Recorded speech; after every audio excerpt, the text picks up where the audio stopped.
Wala nang intro-intro mga kabuksit. Magluluto naman tayo ngayon ng kaldaretang mackerel.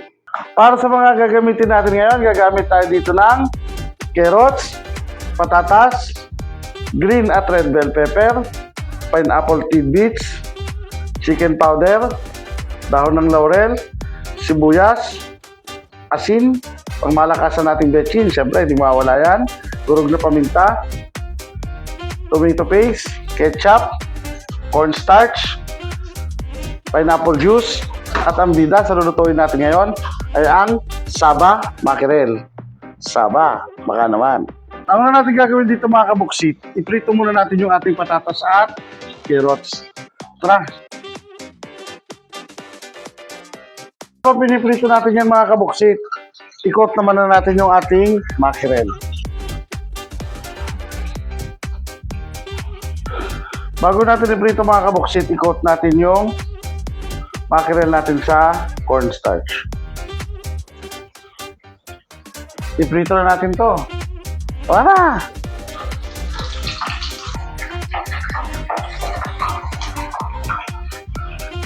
Ang kagandahan dyan mga kabuksit, pag pinrito natin yan, sandali lang kasi malambot naman na yung mackerel natin.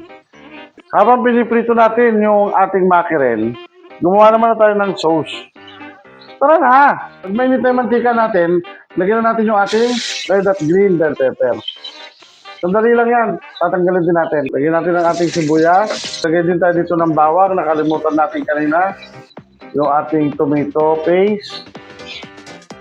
Igisa lang natin yung ating tomato paste bago tayo maglagay ng ketchup. Saka natin halu-haluin. Halo lang to mga kabuksit. Lagyan natin yung dahon ng laurel, durog na paminta, asin, pumalakasan natin betchin, chicken powder. Tandaan nyo mga kabuksit ha, tansameter lang ginagamit natin dito.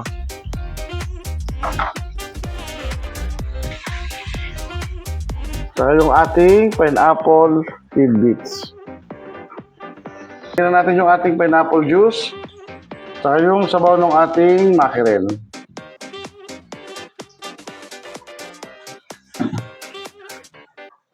Maglagay din tayo dito ng konting asukal na pula para pang balanse.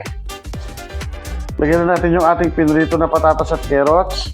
Lalagay din tayo dito ng gawgaw na may tubig para lumapot yung ating sauce. Konti-konti lang. Tansyahin nyo na lang yung gusto nyong lapot. Lagyan na natin yung ating bell pepper. Pwede na to. I-plating na natin.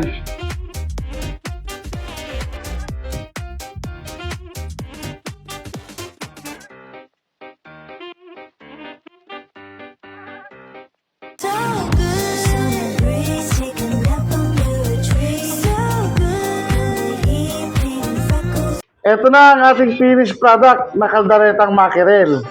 Kabuksit version. Kung meron pa kayong idea o nais ipaluto sa amin, comment down below na. Subukan natin gawin yan. At kung umabot kayo sa video na to, paki-subscribe, like, and share naman ang ating mga video. Paki-comment na rin kung taga saan kayo para alam natin kung saan maabot ang ating mga video. At eto na ang pinaka-paborito nating parte, ang tikiman time. Let's do it, baby!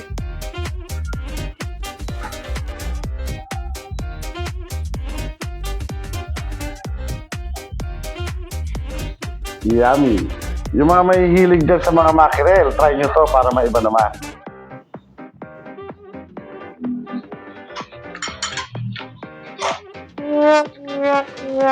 Hindi na talaga tayo papayat dyan.